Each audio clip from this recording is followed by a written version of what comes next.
सीतापुर के मतदाता मन सैनिक राजकुमार टोप्पो चुनाव लड़े बर तैयार करत हवे। चिट्ठी लिख के करिन अपील। सीतापुर इलाके में विधानसभा के क्षेत्र वहाँ के सैनिक रामकुमार टोप्पो चिट्ठी लिख के विधानसभा चुनाव लड़े के अपील करे हैं। छत्तीसगढ़ में अवैया दिन में विधानसभा चुनाव हो है। एक बार सीतापुर विधानसभा क्षेत्र में अभी से सरगर्मी बढ़ गया हवे। फिर यहाँ के नागरिक मन के कहना है कि कांग्रेस और भाजपा के उम्मीदवार मन पाछू 30-40 साल में यहाँ के विकास पर कोनो किस्म के ध्यान नहीं दे हैं। यही पाए के सीतापुर के नवा मतदाता मन ए दारी यहाँ के सैनिक रामकुमार टोप्पो चुनाव लड़वाए पर तैयारी करत हैं। उनका कहना है कि सैनिक अगर चुनाव लड़के विधायक बन जाही वह लोगन मन के समस्या ला हल करे बर गंभीरता से प्रयास करही। यही बात ला ध्यान में रखत करीबन 100 से ज्यादा युवा मन सीतापुर के पोस्ट ऑफिस पहुंच के वहां के सैनिक रामकुमार टोप्पो पर चिट्ठी लिखे हैं कि वह सीतापुर विधानसभा चुनाव में अपन उम्मीदवारी पर तैयार हो जाए। ये मतदाता मन की कहना है कि वन खुद रामकुमार टोप्पो के प्रचार करही और जीत दिवाए पर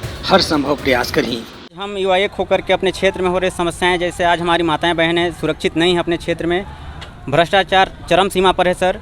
जैसे हर जगह घोटाले नज़र आ रहे हैं हमको, और हम युवा इस बार विधानसभा में सही नेता चुन करके लाना चाहते हैं, जिसके लिए हम उसके लिए सैनिक श्री रामकुमार टोप्पो जी को युवाओं की तरफ से प्रस्ताव रखते हैं।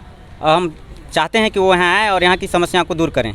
हम अभी पूरा क्षेत्र के युवा हैं, हम सभी अपने अपने जगह का जो समस्या है उसको लेकर के आज आए हैं। तो सभी जगह हम देखते हैं कि समस्या जो है दिन प्रतिदिन बढ़ता जा रहा है, ये नहीं कि उसका समाधान हो रहा है। रामकुमार टोप्पो को यहाँ विधानसभा चुनाव के लिए खड़ा करना चाहते हैं, क्योंकि हमारे क्षेत्र में बहुत सारी समस्याएं हैं। हम उसको देखे समझे, मेरे को ऐसा लगा कि उसको यहाँ आना चाहिए और हमारी जो समस्याएं हैं उसको वो दूर कर सकते हैं। ब्यूरो रिपोर्ट कोतलंगा न्यूज़।